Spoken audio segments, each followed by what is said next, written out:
I was called into my company commander's office, and I was handed orders to report to Oakland, California, that I would be escorting a body back that had from a soldier that had been killed in Vietnam. This was in 1967. And I knew the name of the guy. It was John Wayne Caber. Of course, John Wayne was 19, and I was 19. And you might say just kids. When you're standing there in a small town like this, and everybody knows everybody, and John Wayne played football at high school, and he was a big football star. And you see a high school and come out, and they all come down, to view the body. And all the young people that comes through, and the flag that's presented, naturally, it's already on the casket when you pick it up in Oakland, California. Honor Guard comes in. It's draped on the casket the whole time he's in a funeral home. And then the Honor Guard, they come in and they fold the flag and they present it to you. And then you present it to the member of the family, which in this case, I presented it to John Wayne's mom on behalf of the President of the United States and a grateful nation. And you say these words, and you can repeat them and repeat them and repeat them, but when you get up there to actually present the flag, it's really hard, and for a person like me, it's especially hard for him to come out. But you are grateful. I was with John Wayne and his family for 13 days, taking care of all the paperwork, any personal dealings that they wanted the United States Army to do.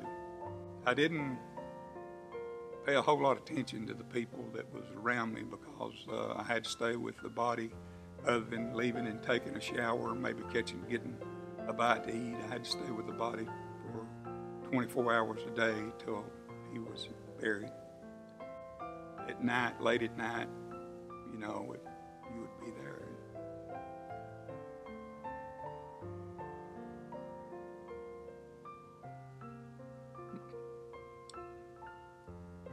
You would really get to know. Even though he didn't talk back to you, you would find yourself talking to him. After the burial and everything, I went back to my base, was Fort Hood, and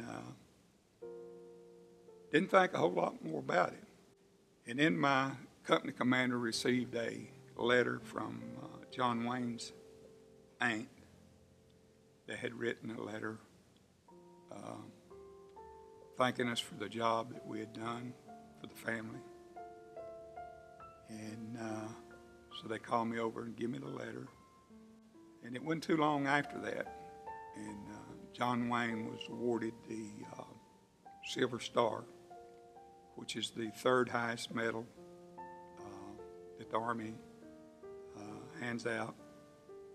And what John Wayne had done, he was a platoon leader, had 20 men under him. And they were ambushed. They were out, I believe, on a recon mission, and they were ambushed by snipers. And John Wayne was the platoon leader, and he was wounded in the arm. And the platoon was not tied down, but pinned down. They were pinned down from enemy fire. And John Wayne took it upon himself, and he got up wounded, and he rushed the snipers and everything.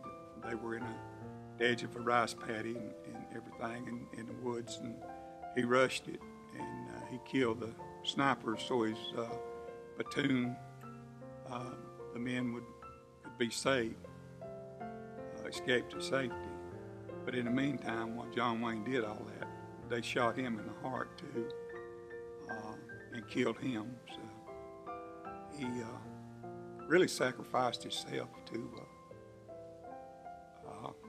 save his platoon. So I went to Fort Polk, Louisiana with his mom, and they presented her with a Silver Star. And so I just kept communicating with the family, and they would communicate with me, and I'd write Karen a letter.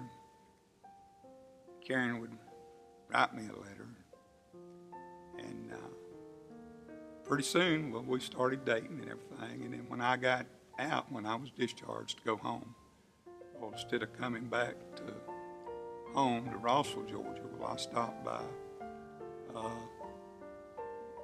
Traywick, Texas, and spent some time there with the family and everything. And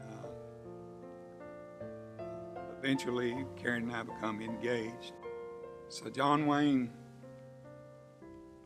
saved his platoon. Because also, if it hadn't been for him, then I wouldn't have the family that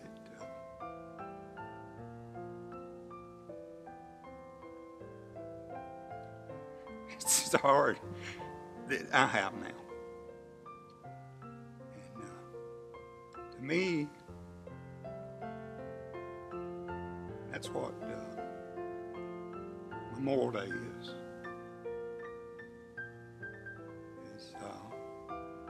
honoring people like that. And so many's lost their life. It's hard, and somebody is assigned taking them home. And but I'm glad it was me.